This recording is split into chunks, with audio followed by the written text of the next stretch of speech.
आपण पाहत आहात नाशिक खबर न्यूज, जनतेचे हक्काचे व्यासपीठ। कमलवाडीत गोठ्यावर छापा, 10 गोवंशांची सुटका, विधी संघर्षित बालकासह एक जेरबंद।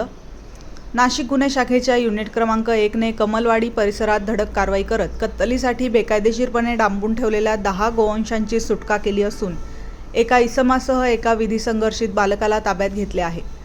पोलीस आयुक्त संदीप कर्णिक, पोलीस उपायुक्त किरणकुमार चव्हाण आणि सहाय्यक पोलीस आयुक्त संदीप मिटके यांच्या मार्गदर्शनाखाली ही कारवाई करण्यात आली। गुप्त माहितीच्या आधारे गुन्हे शाखेच्या पथकाने कमलवाडी निमसेमळा येथील काल्या उर्फ इर्शाद अब्दुल रहमान कुरेशी यांच्या गोठ्यावर पहाटे छापा टाकला। यावेळी गोठ्यात 10 गोवंश जातीची जनावरे कोणत्याही चारा पाण्याशिवाय बांधून ठेवण्यात आल्याचे आढळून आले। पोलिसांनी तात्काळ जनावरांची सुटका केली। चौकशीत ही जनावरे कत्तलीसाठी आणल्याचे समोर आले, तसेच संगमनेर येथे कत्तलीसाठी नेण्याचा कट असल्याची माहिती उघड झाली। या कारवाईत सुमारे 1,90,000 रुपये किमतीच्या 10 गायी सुरक्षित करण्यात आल्या। सुटका करण्यात आलेली जनावरे कृषी गोसेवा ट्रस्ट, तपोवन, नाशिक यांच्या ताब्यात देण्यात आली आहे।